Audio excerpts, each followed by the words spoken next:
মেয়েটির কথা শুনে আহাম্মক হয়ে গেলাম। নিজে নিয়ে এসে চা খাইয়ে টাকা দিতে বলতেছে। মেয়েটি আবার বলল, এত অবাক হওয়ার কিছু নেই। ভাবছেন আমি নিয়ে এসে টাকা কেন দিতে বলছি?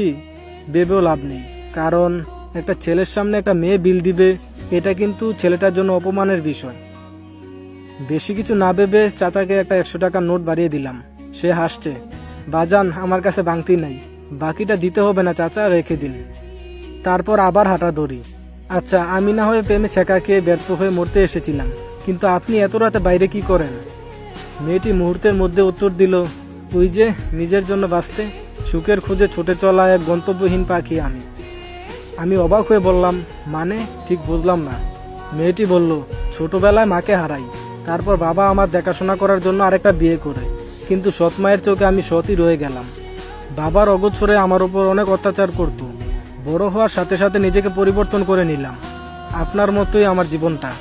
এখন আমিও আপনার মতো বাবার চোখে বাজে মেয়ে। তাদের কথা, রাত বেরাতে ঘুরে বেড়াই, কোথায় না কোথায় নষ্টামি করি। তাই সারাদিন বাইরে ঘুরে বেড়াই। বাড়িতে গেলে হাজারো প্যান সহ্য করতে হয়, তাই শেষ রাতে বাড়ি ফেরা হয়। আমার সঙ্গী ওই বাইকটাই। যার মা নেই সে বোঝে মা না থাকার কষ্ট। তারপর মেয়েটি আমাকে বাড়ির সামনে এসে নামিয়ে দিল। আজ সে আমাকে না বাঁচালে পৃথিবীর স্বাদটা হয়তো পেতামই না। আল্লাহ সঠিক সময় সঠিক জায়গায় সঠিক মানুষকে প্রেরণ করেন, এটাই তার জীবন্ত উদাহরণ হয়ে থাকবে আমার মনে।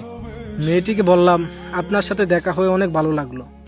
মেয়েটি মিষ্টি একটা হাসি দিয়ে বলল, ভালো থাকবেন আর নিজের খেয়াল রাখবেন, আজ আসি। এই বলে বাইক স্টার্ট দিল। আমি পিছন থেকে ডাক দিলাম, আমি মুগ্ধ, আপনি? সে একটু জোরে বলল, আমি উপমা হাসান রুহি, বলে টান দিয়ে চলে গেল। বাহ, চমৎকার নাম, উপমা হাসান রুহি। সকালে রিয়াকে উদ্দেশ্য করে বললাম, ভাবি আমাকে নাস্তা দাও তো, খুব ক্ষুধা পেয়েছে। কথাটি শুনে টেবিলে বসে থাকা সকলের চোখ ডিমের মতো বড় হয়ে গেল।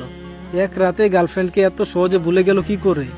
এক রাতে এতটা পরিবর্তন, বড্ড বাবাচ্ছে বিষয়টা। আর রিয়া তো আহাম্মকের মতো হা করে আমার দিকে তাকিয়ে আছে। কি ব্যাপার ভাবি, এভাবে তাকিয়ে আছো কেন? আর তোমরা সকলে আমার দিকে এভাবে দেখছো কি? আগে কখনো দেখোনি আমাকে? মা আমার মাথায় হাত বুলে দিয়ে বলল, তুই ঠিক আছিস তো মুগ্ধ?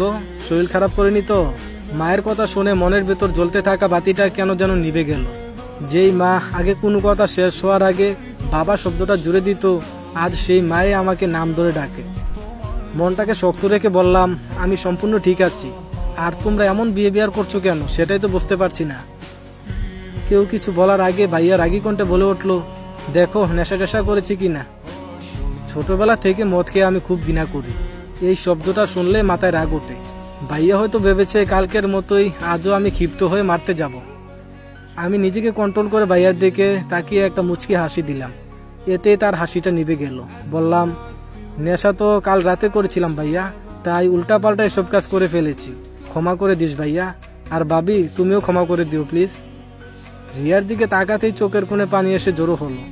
মেয়েটা কতটা স্বার্থপর। সবার চোখ এড়িয়ে পানিটা মুছে নিলাম। কেউ না দেখলেও রিয়া দেখে নিয়েছে, কারণ তখন তার দিকেই তাকিয়েছিলাম। মনের ভিতর কষ্ট লুকিয়ে রেখে আর কতই বা হাসা যায়। মনটা তো খুব নরম, কোনো পাথর নয় যে সারাদিন পানি ঢাললেও সে গলবে না। উফ ভাবি, আর দেরি না করে নাস্তা দাও, ঠান্ডা হয়ে যাবে তো।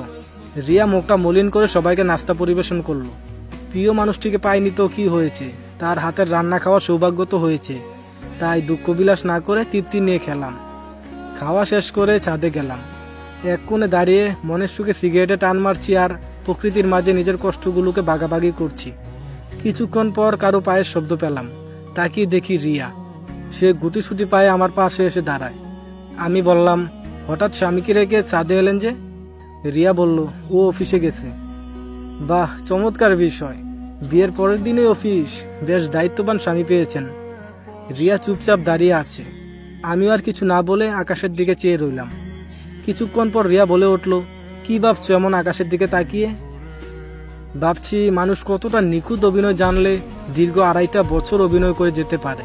তাও আবার যেমন তেমন অভিনয় নয়, ভালোবাসার অভিনয়। আপনি চাইলেই নাটক বা সিনেমাতে অভিনয় করতে পারেন, বেশ নামডাক হবে। রিয়া আমার কথার কোনো উত্তর দিল না।